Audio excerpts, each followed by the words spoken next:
Good morning, students. Welcome to our SGM online classes.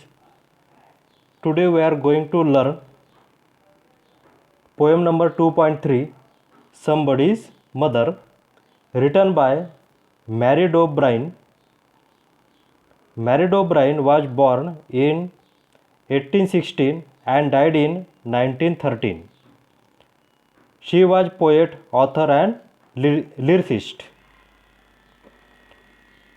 She wrote many poems and children's books.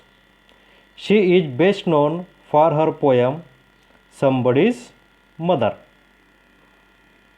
So, let's start our poem Somebody's Mother.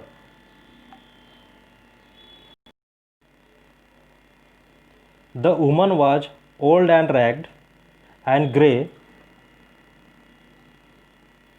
and bent with the chill of a winter day. The streets were white with a recent snow, and the woman's feet with age were slow. The woman was old and ragged. Ragged means wearing old and torn clothes, पुराने और फटे पुराने कपड़े जिसे बोला जाता है ragged. And grey, grey means aged, वृद्ध.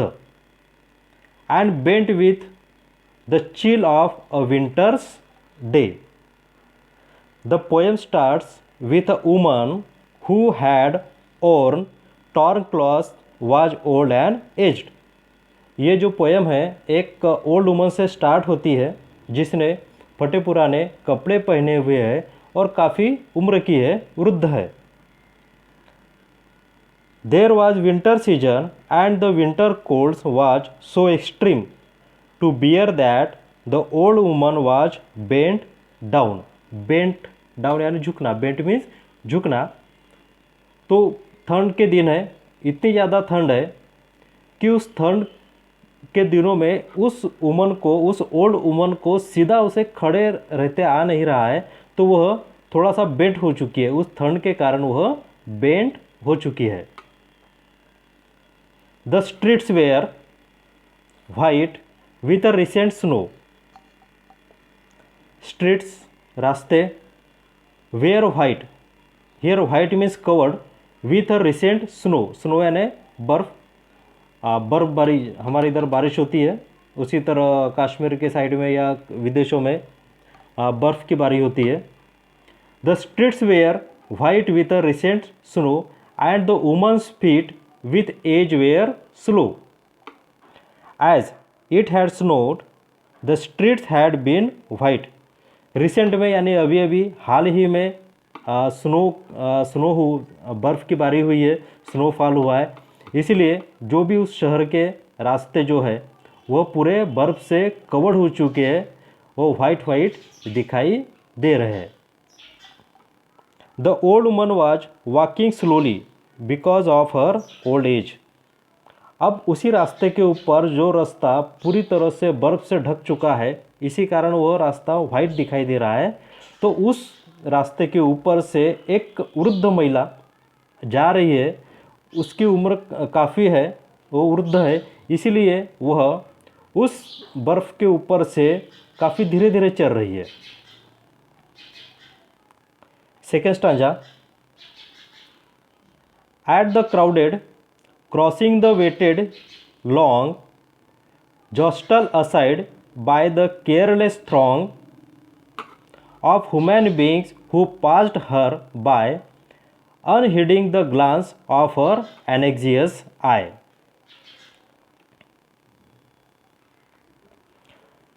At the crowded crossing she waited long. Jostled aside by the careless throng. Jostle means pushed. Aside means one side. Throng means crowd. अब वह महिला रोड के एक साइड में खड़ी थी क्योंकि उसे वो रोड उसे क्रॉस करना था. उसने देखा कि बहुत ज़्यादा भीड़ है, उस रास्ते के ऊपर बहुत ज़्यादा भीड़ है. अब वह वृद्ध होने के कारण वो पटापट बाकी लोगों के जैसा रोड क्रॉस नहीं कर सकती थी। उसे थोड़ा सा डर भी लग रहा था उस बर्फ़ से। तो उस बर्फ़ भरे हुए रास्ते में चलने में उसे तकलीफ़ हो रही थी। वो काफ़ी देर से उस रोड के किनारे में खड़े होकर इंतज़ार कर रही थी। At the crowded crossing the waited long, वो तो बहुत देर से इंतज़ार कर रही थी, लेकिन बहुत सारे लोग उसके आसपास से उस रोड को क्रॉस कर रहे थे। The careless people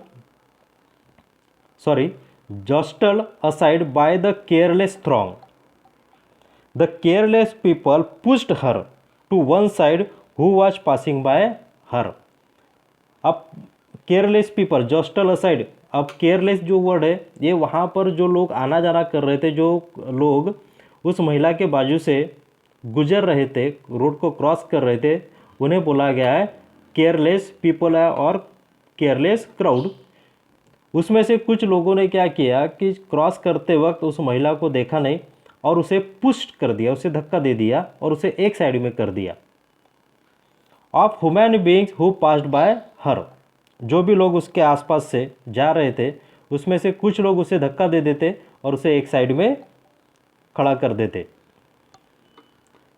unheeding the glance of her anxious eye, no one notice her worried look about crossing the road. Unheeding that means not noticing, ध्यान न देना। Glance means look. Anxious eye means worried look. बहुत ही चिंताग्रस्त थी उसकी आंखें, बहुत ही कुछ तो भी विचार कर रही थी कि रोड को कैसे मैं क्रॉस करूं, लेकिन उस केयरलेस क्राउड ने, केयरलेस पीपल ने उसे धक्का दे दिया, लेकिन उसके तरफ ध्यान नहीं दिया। No one notice her worried look about crossing the road, किसी ने उसके दिल की बात नहीं समझी कि वो महिला उतनी देर से क्यों खड़ी है और वह क्या चाहती है। Down the streets, third stanza, down the street with laughter and shout, glad in the freedom of school let out, came happy boys like a flock of sheep. Read this line again. Came happy boys like a flock of sheep. हमने एक figure of speech में पढ़ा था, as और like यदि आ जाते हैं किसी लाइन में तो वह फिगर ऑफ स्पीच सिमिली होता है।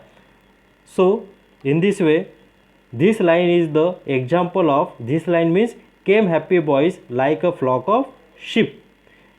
This line is belong to the example of simile figure of speech. Down the street with laughter and shout, glad in the freedom of school let out. School let out means free from school, school की छुट्टी हो जाना। लगभग 2-2:30 बजे हमारे भी school को छुट्टी हो जाती है। School let out, came happy boys like a flock of sheep. From the school, the boys came out with happiness and shouting. एक स्कूल से बच्चे उसी समय, जब महिला एक रोड के किनारे खड़ी थी, उसी समय बच्चों की स्कूल की भी छुट्टी हुई, तो वो बच्चे हंसते हुए चिल्लाते हुए स्कूल से आ रहे थे। Came happy boys like a flock of sheep, जिस शिप ऐसा लग रहा था, फ्लॉक मीन्स ग्रुप हम बोल सकते हैं इसे, जो शिप का पूरा ग्रुप होता है, झुंड होता है, उसे हम फ्लॉक ऑफ शिप कहते हैं। तो उसी तरह शिप के जैसे ही वह भी झुंड बनाकर आ रहे थे। दैट मीन्स बहुत सारे बच्चे एक साथ खुशी खुशी, स्कूल छूट गई थी, उन्हें बहुत खुशी, वो बहुत ज़्यादा खुश थे, इसलिए वो बहुत ही चिल्लाते हुए, हंसते हुए, हैप्पी होकर वह आ रहे थे।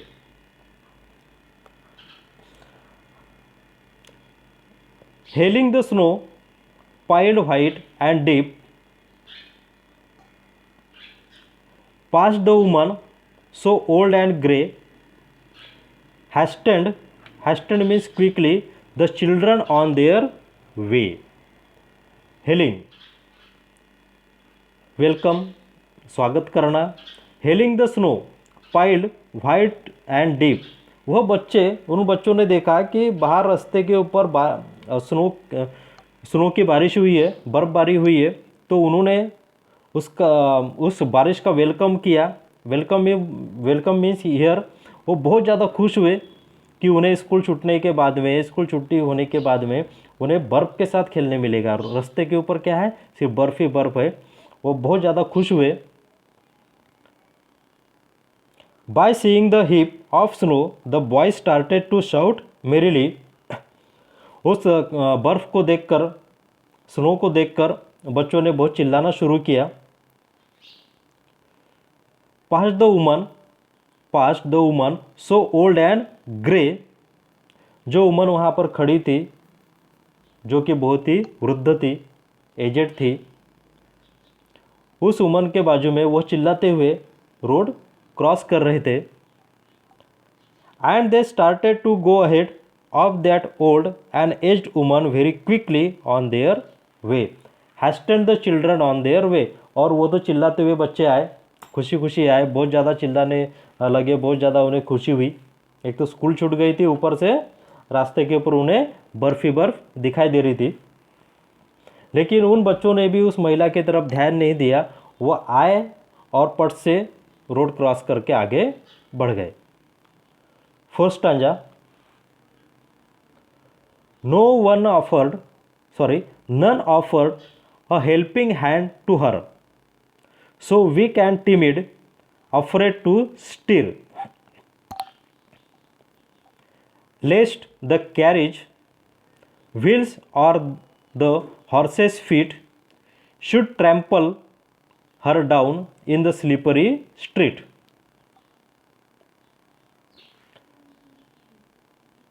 None offered a helping hand to her, so weak and timid, timid यानी घबराना, afraid to steer means move या फिर walk, lest lest means perhaps or might.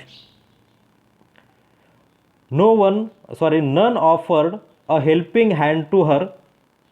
जो बच्चे स्कूल से आए काफ़ी खुश हुए, लेकिन उस वृद्ध महिला की तरफ उन्होंने देखा भी नहीं और रोड क्रॉस करके चले गए। उनमें से उतने सारे बच्चों, यहाँ पर लिखा है like a flock of ship, यानी बहुत सारे बच्चे थे, एक दो बच्चे नहीं थे, बहुत सारे बच्चे थे, लेकिन उनमें से किसी ने भी उस वृद्ध महिला को हेल्प ऑफर नहीं की, हेल्प नहीं किया।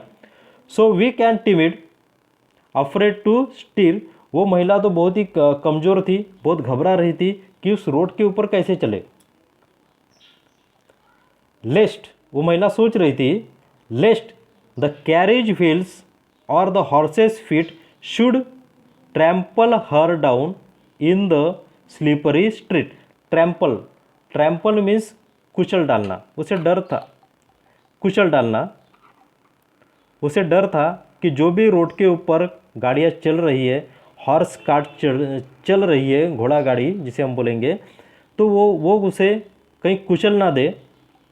She thought that the carriage wheels और the horse's feet perhaps run over her on that slippery road. एक भी बच्चों ने उसे हेल्प ऑफर नहीं की, वो तो बहुत ज़्यादा घबराई हुई थी और उससे और चलने के लिए बहुत ज़्यादा घबरा रही थी। उसे और डर लग रहा था कि जो भी रोड के ऊपर गाड़ियाँ चल रही है, हॉर्सेस कार्ट चल रहे हैं, कहीं मैं उसके नीचे ना आ जाऊँ, वो मेरे ऊपर से कहीं वो चले ना जाए। इन द स्लिपरी स्ट्रीट, इस फिसलन भरे रोड के ऊपर से। अब ये फिसलन भरी दैट मीन्स पूरा रोड कवर्ड हो चुका था बर्फ़ से, और वो महिला वृद्ध थी, इसलिए वो चलने में, उस रोड के ऊपर से चलने में वो बहुत ज़्यादा डर रही थी। और अभी तक ना बच्चों ने उसे हेल्प के लिए ऑफ़र किया है, ना ही जो बड़े जो केयरलेस थ्रॉन्ग था उन्होंने भी उसे ऑफ़र नहीं किया है। उल्टा उसे धक्का मारकर एक साइड में करके लोग चले गए। बच्चे भी आए, खुशी खुशी आए, चिल्लाते हुए चले गए, लेकिन किसी ने भी उसे साथ नहीं दिया। So today we have stopped here and continue in next video. Thank you and have a nice day.